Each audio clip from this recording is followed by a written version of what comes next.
Estimados estudiantes, tengan ustedes un muy buen día. El que les habla es el docente Romel García Pérez, docente de química. Vamos a iniciar haciendo el desarrollo del curso de la semana 7 sobre disoluciones, equilibrio químico, ácidos y bases, introducción al átomo de carbono. Muy bien. Cuando nosotros empezamos a hablar de disoluciones, vamos a acordarnos en las primeras clases que nosotros habíamos hablado de mezclas, ¿cierto? Existen mezclas homogéneas y existen mezclas heterogéneas. Las mezclas homogéneas se denominan soluciones o disoluciones, ¿cierto? Ahora existen soluciones que pueden ser gas en gas, líquido en líquido, sólido en sólido, ¿correcto? Así igual como ustedes ven en la lectura. Los saberes previos para salir con éxito de esta clase es que debemos conocer sobre cálculos estequiométricos, balance de ecuaciones y aritmética química. Al finalizar la sesión presente, ustedes van a reconocer los diferentes procedimientos para realizar cálculos en la resolución de problemas de soluciones, equilibrio químico, pH y OH, y así como principios de química orgánica, interpretando y desarrollando con éxito solución de problemas que se les proponga. Los contenidos entonces son soluciones, equilibrio químico, ácidos y bases e introducción al átomo de carbono. Cuando nosotros hablamos de soluciones, nosotros hemos dicho que es una mezcla homogénea, ¿cierto? En donde existe una sustancia denominada soluto y una sustancia denominada solvente. La combinación de ellos da como consecuencia una solución o disolución. El soluto es aquella sustancia que se encuentra en menor proporción, mientras que el solvente es aquella sustancia que se encuentra en mayor proporción. Lo que podemos decir. Ahora, soluciones vienen a ser, como su nombre les indica, mezclas homogéneas de una sola fase, ¿correcto? En donde el soluto, el tamaño de su molécula o partícula es menor a 1 nanómetro. Características de una solución es que no presentan fórmula química, tienen composición uniforme en toda su extensión y propiedades definidas. Sus componentes no se distinguen a simple vista, ni tampoco con microscopio, por los que les comentaba que su diámetro es menor a 1 nanómetro. Ahora, los componentes de una solución se pueden separar por métodos físicos como la destilación, la vaporización, cristalización y cromatografía.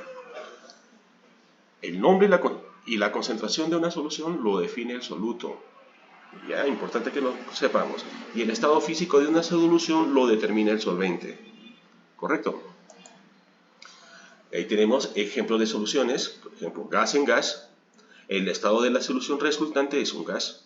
Ahí tenemos el aire, es una mezcla homogénea de gases. ¿Correcto?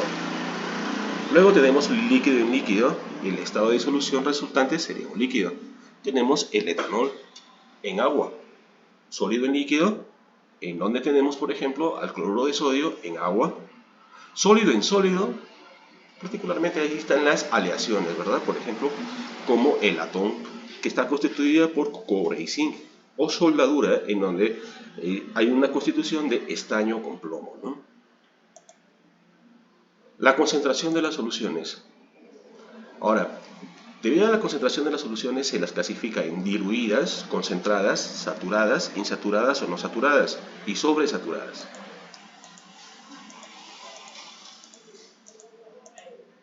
Tenemos a las soluciones electrolíticas, en donde tenemos un electrolito fuerte y un electrolito débil. Vamos a hablar sobre las unidades de concentración. Existen unidades físicas de concentración que están constituidas por porcentaje en masa, porcentaje en volumen, porcentaje en masa en volumen y partes por millón. Y las unidades químicas de concentración son la molaridad, la normalidad y la fracción molar. El porcentaje en masas se define así como la masa del soluto por cada 100 unidades de masa de disolución.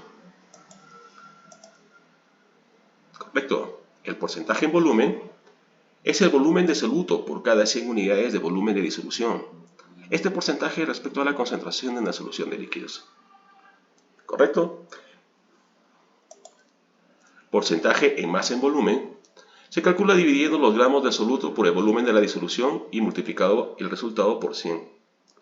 partes por millón, es la concentración muy pequeña, ¿ya? E indica cuántas partes de soluto se encuentran en 1.000.000 de partes en peso de la solución. Tenemos ahí problemas, tipos, los cuales es muy importante que lo desarrollemos en clase. Muy bien. Las unidades de concentración química, tenemos la fracción molar, que es el número de moles de un determinado componente de la solución, dividido por el número total de moles de los componentes presentes. La molaridad, que se simboliza con una M minúscula, es el número de moles de soluto que se disuelve en 1 kilogramo de solvente. La molaridad, su sigla es una M mayúscula y también se le llama también concentración molar. Es el número de moles de soluto disueltos en 1 litro de disolución. La cuarta unidad de concentración química es la normalidad y se representa con la letra N mayúscula, en donde es el número de equivalentes de soluto por litros de disolución. El número de equivalentes resulta de la división de la masa del soluto sobre el equivalente. Ahora, el equivalente a su vez es un indicador que resulta de la división de la masa molar sobre la unidad de reacción. La unidad de reacción depende si es un ácido, si es una base o si es una sal. Entonces, la unidad de reacción en un ácido viene a ser el número de hidrógenos que tiene. En los hidróxidos, la unidad de reacción viene a ser el número de iones oxidrilos. Y en las sales viene a ser la carga total del catión. ¿Correcto? También se puede calcular la normalidad con la fórmula que ustedes están viendo en pantalla, ¿cierto? En donde la normalidad es igual a la unidad de reacción por la molaridad. Ahí está, fíjense cuál es la unidad de reacción de cada uno de ellos. Tenemos un ejemplo tipo.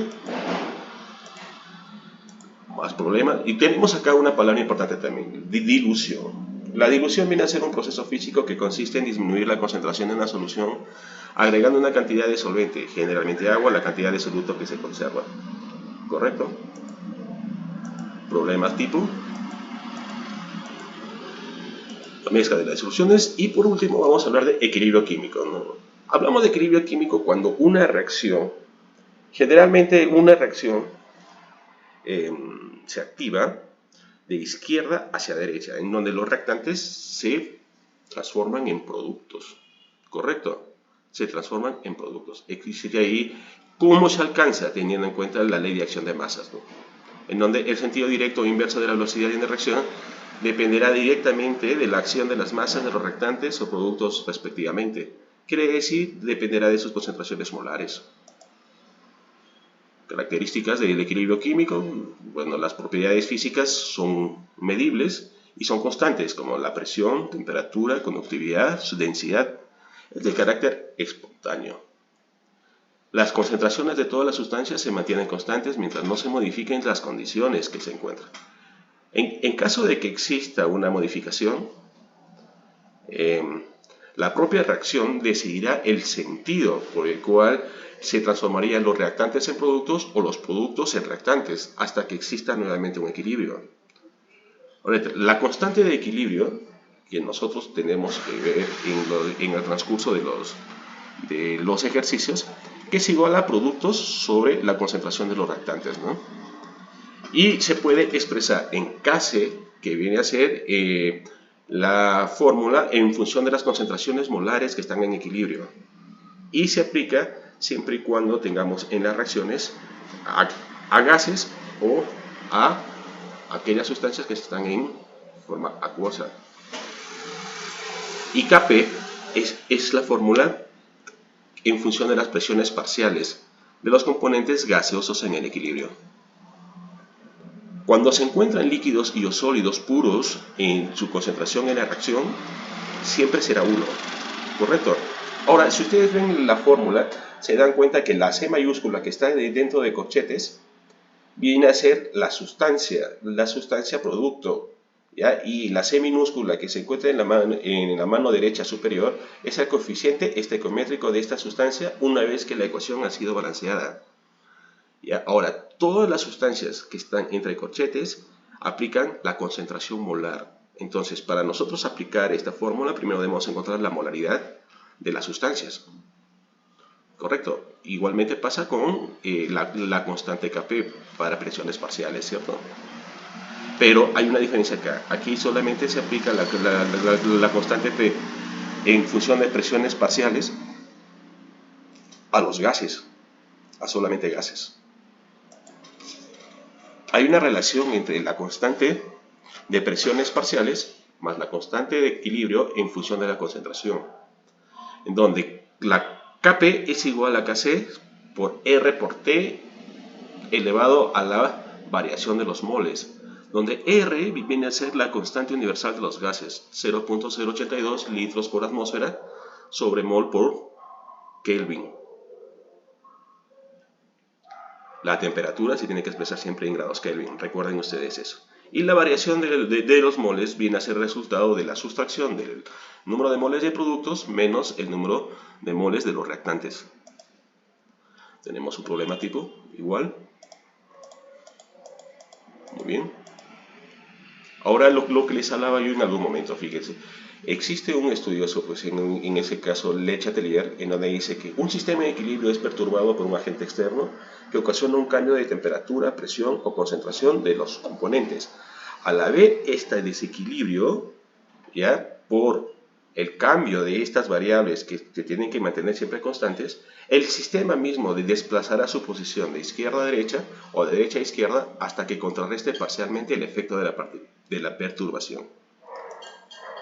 Existen tres situaciones posibles. Cuando K es menor a 1, la reacción es desfavorable para los productos y el sentido de la reacción sería de derecha a izquierda. Cuando la constante es igual a 1, el sistema está en equilibrio. Cuando la constante es mayor a 1, es favorable para los productos y el sentido de la reacción química es de izquierda a derecha. Muy bien, vamos a hablar en todo caso, en este caso, de ácidos y bases, ¿no? Los ácidos y bases es una característica que tienen las sustancias en donde se ve el nivel de acidez o de basicidad de algunas sustancias, ¿ya? Y tienen sus características propias. Ahora, para explicarlo, tenemos ahí el modelo de Arrhenius, el modelo de Brontek y Lowry y modelo de Lewis. Recuerda que los electrolitos son sustancias que fundidas o disueltas conducen la corriente eléctrica, ¿cierto? Entonces ahí tenemos electrolitos fuertes y electrolitos débiles. El potencial de hidrógeno, el pH. El pH viene a ser una medida del grado de acidez o de basicidad de una solución acuosa diluida menor o igual a 1 molar. Y se puede expresar con las fórmulas que se ven en la parte inferior izquierda, ¿no? pH es igual a menos logaritmo de 10 por la concentración de hidrogeniones y pOH menos logaritmo de 10 concentración de los iones oxidrilos. De estas fórmulas a su vez se deriva una forma para hallar la concentración tanto de iones hidrogeniones como iones oxidrilos. Solo a 25 grados centígrados se cumple que pH más pOH es igual a 14. Entonces hay una escala de nivel de acidez, ¿cierto? Que viene de 0 a 14, en donde el número 7 denota una característica neutra de la sustancia. Si se desplaza del 7 hacia la derecha, tendría características básicas. Y si se desplaza del 7 hacia la izquierda, tendría características ácidas. Tenemos un problema tipo de la aplicación de lo que les acabo de mencionar. Ahora, hay una medida de acidez. Mira, hay un rango de sustancias comunes ahí, donde vemos desde el zumo de limón, que tiene 2 puntos y pico de pH, que es severamente ácido, hasta el amoníaco, que es posiblemente su basicidad es de 11 y pico, ¿verdad? Es básico, ¿cierto? De naturaleza básica. Tenemos ejemplos tipos. Y luego vamos a hablar pues de la introducción al átomo de carbono, ¿cierto? El átomo de carbono viene a ser un elemento no metálico, ¿verdad? De número atómico 6 y en condiciones ambientes se encuentra como sólido cristalino en dos formas alotrópicas naturales, grafito y diamante. Y tiene propiedades. La covalencia es una de ellas, en donde es cuando se presenta el carbono y se une a otros elementos no metálicos mediante la compartición de sus electrones de valencia. La tetravalencia, que para un carbono, para alcanzar el octeto, o sea, su estabilidad electrónica, utiliza sus 4 electrones de valencia, con los que forma 4 enlaces covalentes, ya sea con enlaces simples y o múltiples. Entonces, ahí tenemos su ejemplo, ¿verdad? Los enlaces simples representados por una sola línea, los enlaces dobles por 2 líneas, los enlaces triples por 3 líneas. La hibridación puede formar 2, 3 o 4 enlaces sigma, fíjate, el carbono, lo cual dependerá de la forma de combinación o hibridación de sus orbitales. La hibridación sp3 es aquel que está conformado por enlaces simples, sp2 que está conformado por enlaces dobles y sp por enlaces triples. Y la autosaturación o concatenación es la capacidad que tiene un átomo de carbono para compartir sus electrones de valencia consigo mismo, formando diferentes cadenas carbonadas, que pueden ser de cadena lineal o cadena ramificada. Existen tipos de fórmulas para representar los compuestos orgánicos, como es la fórmula desarrollada, la fórmula semidesarrollada, la fórmula condensada, la fórmula topológica y la fórmula global o molecular. Ahora también, fíjense, es importante que nosotros sepamos que existen tipos de carbonos dentro de una representación de fórmulas. Tenemos carbonos primarios, carbonos secundarios, carbonos terciarios y carbonos cuaternarios. El carbono primario es aquel carbono que solamente se está unido a un solo carbono dentro de una fórmula. Los carbonos secundarios están unidos a 2 carbonos. Los carbonos terciarios están unidos a 3 carbonos. Y los carbonos cuaternarios están unidos a 4 carbonos. Teniendo en cuenta la información de hace un momento, nosotros vamos a estar en la posibilidad juntos de poder identificar en fórmulas como las que usted está viendo en pantalla cuáles son carbonos primarios, cuáles son carbonos secundarios, terciarios y cuaternarios. Las conclusiones que podemos sacar es que, fíjense, es importante que las soluciones se conforman por una fase dispersa llamada soluto y una fase continua llamada solvente. Para medir la cantidad de soluto en una solución se emplea el término de concentración y se puede expresar en unidades físicas o químicas. El equilibrio químico demuestra que las reacciones químicas obedecen a procesos dinámicos. Los equilibrios se pueden desplazar dependiendo de estímulos como cambios de temperatura, presión, cantidades o empleo de catalizadores. Recuerdan el principio de Le Chatelier aquí, ¿verdad? La escala de pH permite identificar sustancias como ácidos o bases, y estas sustancias tienen comportamientos distintos, y se pueden explicar por teorías como la de Arrhenius, Bronsted y Blomberg y Lewis.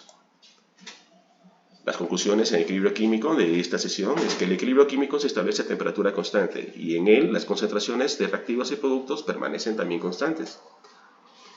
Las concentraciones de los gases se expresan en molaridad y se pueden calcular a partir del número de moles de gases presentes al inicio, del número de moles en el equilibrio o del volumen del matraz, expresado en litros.